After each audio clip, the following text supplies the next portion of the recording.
Hi, Monopolistic Competition, Chapter 15. In today's topic, we will learn about industry characteristic, product differentiation and advertising, price and output determination in monopolistic competition, and economic efficiency and resource allocation. When we talk about a monopolistic competition, a monopolistic competitive is characterized by an industry with low entry and exit barrier. That means the industry has large number of firms, they have no barriers in entry and exit, and there is product differentiation. This a good example of such industry that has so many firms are industries that actually produce drinks. We have different types of drinks, right? We have Coca-Cola, we have Pepsi, we have Mountain Dew, 100 plus, and so many other in different parts of the world. However, they are all drinks, soft drinks. These drinks have their own uniqueness.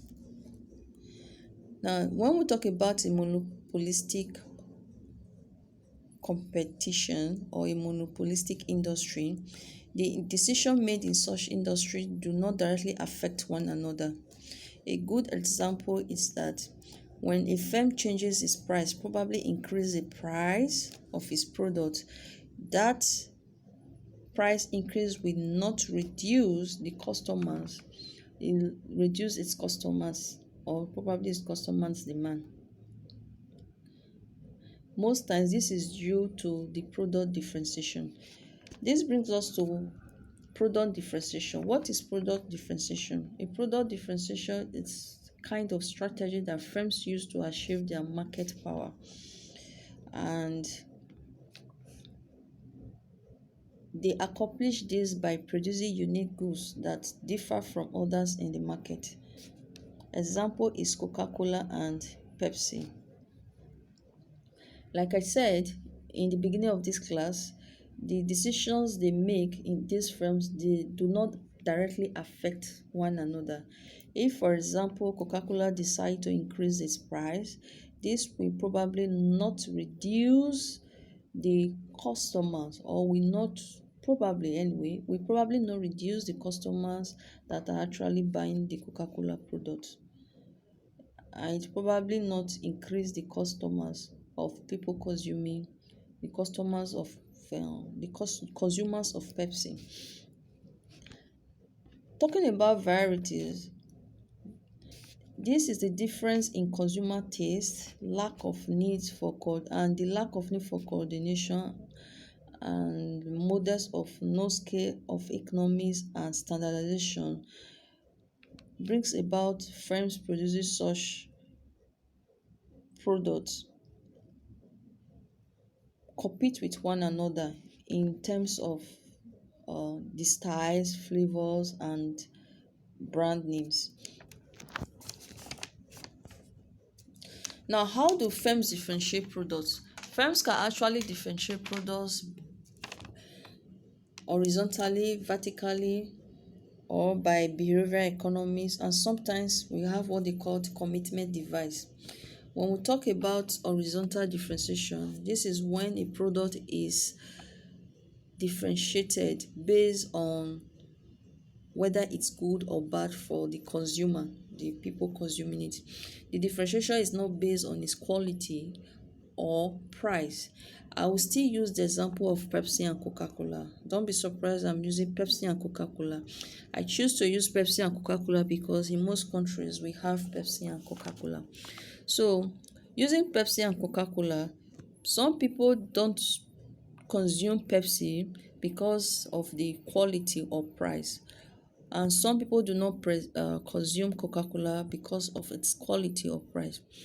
Reasons for when we consider horizontal differentiation, people are actually differentiating or probably patronizing this product based on if it's good for them or not. Coca-Cola, for example, For some people's opinion about it, they feel that it has lots of gas or it's too sweet for them, so it's not probably good for them, and because of that they feel Pepsi is a better alternative. And those persons who actually consume Pepsi may feel otherwise, feel that consume Coca-Cola may feel otherwise about Pepsi. Talking about vertical differentiation is when a product is actually better than a rival product. That means that product is good, it has quality, and is better in all ramification.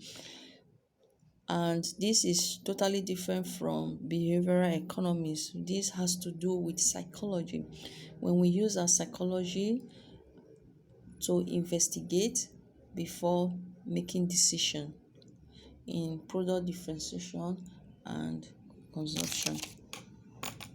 Now, talking about commitment device, it's when consumers try to control their own purchasing behavior, probably because they are members, they have this membership privilege, or they have VIP treatment, or probably they have discounts or other favor. So these are called commitment device that will make a consumer want to probably patronize a particular product or consume a particular product. Now this brings us to advertising. When we talk about advertising can actually help create or contribute to product differentiation. It can also give a market system its vitality. It provides valuable information about product, because when products are differentiated, it's not only by variety but also in quality, and advertisement actually help disclose these details or information. However, this is not what the critics thinks about advertisement. The critics have a different opinions about advertisement. They feel that advertisement raises cost of production, that is an unproductive warfare. That means unnecessary competition. It brings unnecessary competition between industries that are monopolistic. That is brings about more monopolistic competition. It has little information. That means they don't disclose all the information necessary for consumers before actually patronizing a particular product. But however, studies have said otherwise when it comes to advertisement. Studies shows that with advertisement there is concentration and positive profit.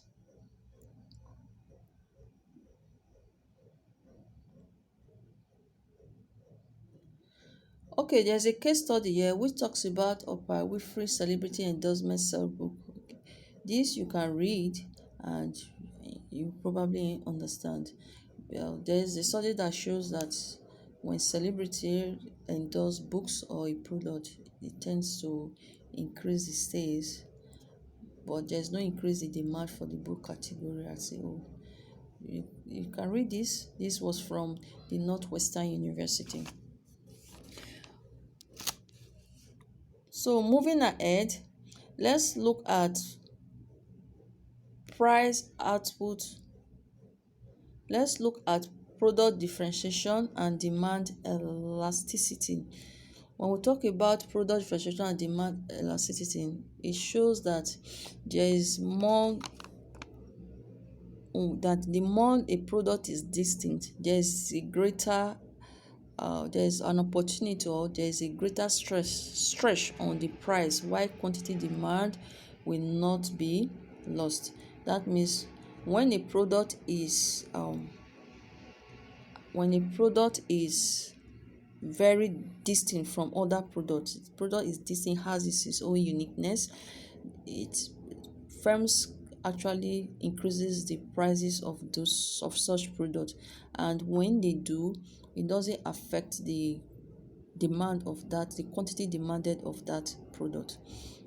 This means that when we talk about product differentiation and demand elasticity, the distinctive product is less elastic, and this is not same with perfectly competitive firms. In perfect competitive firm, the situation is the opposite of this. It's elastic. It's not less elastic. Now let's look at the monopolistic competition in the short run. In the short run, in a monopolistic competition, which is the topic of today, um, in this slide 22, we have two diagrams here. We have, in the first diagram, it's a monopolistically competitive firm earning short run profit, and we have a monopolistic competitive firm suffering short run losses. At the short run, majority of the firms, they make profit in a monopolistic competition. This is because they maximize their profit and minimize losses by producing that quantity where their marginal revenue is equal to their marginal cost. That means that they achieve this by, when they are this if you look at this graph, for example, you see this diagram, which is the A, which shows the profit. The average total cost is below the market price. The market price here is $6. If you look at the average total cost line, is actually below the market price. This means the firm is making an economic profit. But if you look at the second graph, the average total cost is above the market price. It shows it's making a loss. The shaded area for both graphs shows the profit and the loss. So in a short run, a monopolistically competitive firm marginal revenue is